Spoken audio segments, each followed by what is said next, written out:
Hey guys, happy Saturday to everybody. I am here to make a video that so many people have asked me questions about. And so I thought, what better way to come on, show Monroe in my arms, and talk about what makes a doll look real to us, to each collector. And it can be very different depending on what your preferences are, depending on, what kind of doll you prefer. So I thought this is a good way to kind of share what I think makes Monroe seem so alive and realistic to me. I have had so many questions. This is probably one of the most frequently asked question under my videos, wanting to know, what is it about this baby that makes her the one for me? And it sometimes to me feels like a hard question to ask, and then other times it's like, it's so obvious, isn't it? But I do realize that dolls come across differently in video than they do in real life. So someone might not see the realism that I see because I see her in person. I see her in real life. And what stands out to me, there are many things that stand out to me. And before I delve into this, she is still wearing the cute little Jamie Kay outfit that I just put on her the other day. And this is a great view that you get to see of her beautifully rooted head of hair. I'm gonna try to, there's the swirl. It gets kind of messed up when she lays on it because her hair gets kind of pulled away. But she has the most beautifully rooted swirl. Look at that. It's perfect. Oh God, I love it. So ultimately, let's get her situated so you guys can sort of see her in the picture, in the frame, so to speak. What makes this baby so realistic to me, and what I find to be super realistic, why I like to talk to her. Like, I literally, when I'm holding her, I will sit and I will talk to her like she's a living baby. I know she's not a living baby. Gosh, we all know this, but we do it, right? To those special babies, those babies that really ring so realistic to us, we do talk to them. We we like to treat them as though they're living babies in our homes. And this baby, really a big part of what makes her so special and so realistic to me, her coloring. It's her coloring, and it sometimes doesn't come across, and I'm in the nursery, so I'm hoping that with my skin tone you can see kind of, she is very similar in her skin tone. She's a little more pink because she's a newborn, but overall this baby has similar skin tones as my babies did when they were born, so it speaks to me. And skin tone and depth to skin tones are super important to me. It's one of the things that is so hard to explain if collectors have only seen certain types of work that don't have the depth, especially guys, if you haven't seen a really well done silicone. All silicone painting, all vinyl reborn painting, it's not the same. It's not the same level of realism that's achieved. It's not all equal, shall we say, because it's not. It's very different depending on what artist painted the doll and how skilled they are at building depth. So what's important for you guys to understand is that as you develop your taste in dolls, if you take time to really see a wide varying type of artistry, you will figure out what types of skin tones are really important to you and what speaks to you versus, while having this thought, because I get these questions and comments that are like, well, you've seen one, you've seen them all, and I have yet to see a silicone doll that looks alive. It just looks like a painted doll. That's because you haven't seen the right silicone dolls. That's really the key. And there's a lot of collectors out there that cannot fathom how a silicone doll can look more realistic than vinyl reborns. And I get that, because the amount of skill that we have for artists out there for vinyl reborns is larger in number than the amount of really great silicone artists. They're building and they're growing, but it is a little bit more of a tricky medium. From what I have talked to a lot of artists that say, yes, silicone is harder to paint, it's harder to get the depth, It's harder to get the realism, and it's a talent. It's a different skill set, I believe, than painting vinyl reborns. That's what the best silicone artists have told me. So I tend to believe them because I've seen a lot of silicone artists grow. But the key really is, for me, is the depth of color. So if a doll looks like it's painted, it's not going to have the same realism as a doll that just looks like, oh wow, this baby has color. It looks like it's skin. That's why you hear me talk about skin versus silicone when I describe it, because to me, it really is more like skin versus just a silicone surface. And because of the depth to the painting, that's how it's achieved.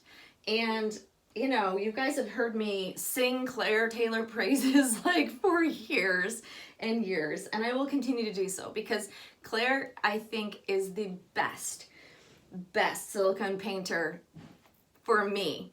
Reason why I feel that way is because I've never seen another artist come close to the realism and depth of the veining, the fact that the doll looks like there should be pumping blood in those veins, and there's no dolly-likeness to that doll. And I apologize because the dog, my other half, just came and went, and he's gonna cry because that's what he does, because that's his daddy. So ultimately though, for me, I wish everybody could see her in person. I really do wish everybody could see what I see in person. And those of my friends, my fellow collectors that have had a Claire Taylor silicone, they know, they've seen it, they understand it. And until you see the level of work and artistry on this type of doll, it doesn't quite click. And so for me, it will continue to be until I see another artist surpass the realism that Claire has been able to achieve. That's when maybe my preferences will shift and I might want to try another artist. But for right now, I haven't seen it. I really haven't seen it, and I really I feel blessed that this baby is my baby, you know, that I get to enjoy her. And I just hope every collector out there that really wants to experience a doll like this has the ability and the wherewithal to get their hands on one at some point in time. It took me many years to come across the right doll for me, but another part of it, other than like the painting, the depth, the realism, is proportions. Proportions to me are so important. I can't even begin to explain to you how proportions play a part in what I love and what I don't love. For me, I look for proportion dolls that were like my children when they were newborn babies. And that is really, that's the bottom line. That's what I look for. That's what I seek out. Chubbier, filled out, not skinny. I don't, you know, skinny little newborns weren't what I had in real life. So, you know, what speaks to me is the fact that, you know, if a chubby newborn, healthy chubby newborn, I had almost 9-pound babies, each one. I have 2 daughters. And, she is so much like the weight and size of both of my daughters when they were born. It is uncanny to me. It really is totally uncanny. And I honestly, I cannot even begin to tell you that as I look at her, does her face look like my children in the face? No.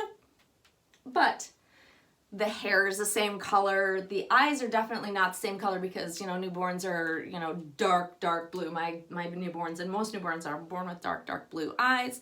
And she has lighter blue-green eyes, but I still love them. God, you're just so cute. It's everything. You know, I never would have thought that I would have liked super bent legs. This fact that she has these curled up legs and she, you know, has like in the womb still feel to her, makes her super cuddly. It makes her feel like a living newborn baby in my arms. So that's a huge part of it as well. So for a collector that likes to hold their dolls and perhaps role play with their dolls, how a doll feels in your arms is super important, right? We want them to feel like what it would feel like with a newborn baby that you're holding.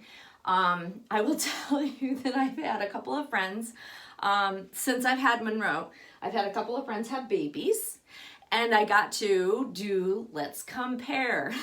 Let's compare and see how real she feels next to a real, I want to say how old each time. one of my friends, it was like 4 weeks old, and her babies aren't huge babies, so by 4 weeks was about the size. So it was like a really good comparison, the most recent one that happened. And let me tell you, it's the coolest thing ever that I have a doll that feels so real. Literally, as we're comparing, pick up her newborn and hold her newborn, pick up Monroe and hold Monroe. And she was floored. She was floored that a doll could feel like her baby feels in her arms. And that to me is like huge. That's a big deal. Like, that's a huge win. So kudos to Claire, because she got it right with this particular sculpt. And it's hard to do that because, you know, if it doesn't feel real in your arms, it kind of takes away some of that realism. But if you just like to look at your dolls and pose them and take pictures, then that's fine too. You know, it depends on what kind of collector you are. So there's a lot of factors that go into what draws us in, what makes us, you know, what makes a doll appealing. But it's all got to kind of work, which is why most of us take forever to figure out, what do we even like? You know, oh, I think I like this, but then you get it home and like straight legs, that's an absolute hard stop. Can't do it. That's my preference. I cannot do straight legs. I just can't, won't. And I learned that the hard way because I kept trying to buy dolls that had even just one straight leg and then one bent leg, and I just couldn't deal with it. I couldn't deal with it. I didn't like it. So I learned over time that no matter how I may try, I don't like straight legs on a doll. It's too lanky, I guess you could say. It's harder to kind of hold in a way that feels natural, I guess. And then if it's silicone, it dangles in a weird way, and so it's odd to me. What else? I'm trying to kind of go through it. It really is everything. It really is. It's down to the sculpt. And I'm rocking. You notice I'm rocking. I don't even realize I'm doing it, but I'm doing it. I can't help it because she's just, when I hold her, this is what I do. I sway because that's what we do when we hold newborn babies. We can't help it. It's a nurturing thing that we do. And God, she's just so pretty. And I tell her so all the time. It cracks me up because we have conversations and I tell her just how special she is. So yeah, ultimately it's many things. It's, you know, sometimes the littlest of things, but I will tell you that the depth of painting, realism, and proportions are super important to me. Having the right head size to body size ratio, super, super important to me. I find that a lot of times, even with Claire's work, the heads were not in proportion with the rest of the body. Like the head seemed small to me, and then this baby was like, okay, this is proportionate. This is literally, if I took a picture out of one of my babies, my living children, the proportions were like dead on. My kids had big heads, so maybe that's what it is about it, that my kids had really big round heads, but they were almost 9 pounds, so there's that. And not all babies are born with really big heads, but mine were. So it's something that I constantly am seeking out and looking at. And as collectors, we kind of zero in on those things that are important to us. And at first you won't even know what's important to you until you get a doll that you don't like something about. And then the next doll you look for, you will start to zero in on that thing to make sure that that's not on the next doll you purchase. And, you know, each time you kind of build up that list of, what do I love? What works for me? What didn't I like about the last, you know, handful of dolls that I got, you know? And we live through trial and error. This hobby is a lot of trial and error. There's no ifs, ands, or buts about it. It is what it is. It's how we experience things. And even if you were to go to, like, you know, we all say, go to a doll show if you can, so you can experience things and see them in real life. But sometimes you still don't even notice things until you get them home, and then you have time to really let the new doll sink in. The newness is worn off, and then you start saying, well, maybe I just don't like this about the doll, or maybe I don't like that about the doll. And over time, things start to wear on you. At least that's how it is and how it was with me. So even the most seasoned collectors don't get it right all the time. You know what I mean? Most of us don't. But I'm lucky to have this baby. I'm really, really lucky, really, really fortunate. but this is, you know, this is how she looks in my arms. Like, she's so, like, she looks alive to me. She really does. I love her so much. You guys, like, I feel so blessed. Still, 3.5 years later, we're 3.5 years in, and I still I adore this baby so much. And you are so cute. The little mouth, the little eyes, her hair. It's just, she's beautiful, guys. I have a love affair with this baby. I really do. I really do. And, you know, there's not many ways that I hold her that she doesn't feel like she's just melting in my arms. It's just, it's beautiful. I'm very lucky. I'm very fortunate, and I know that. But it's taken me many, many years. So patience is key. And I would say the easiest way to kind of find your way to your perfect doll is really going to be, it's really going to be moving on the ones that don't work for you. We find that very hard, especially some of us collectors that we think, oh, this is going to be forever baby. Every baby's a forever baby to some collectors. I've heard it said. I've heard people have commented that they just can't seem to part with any.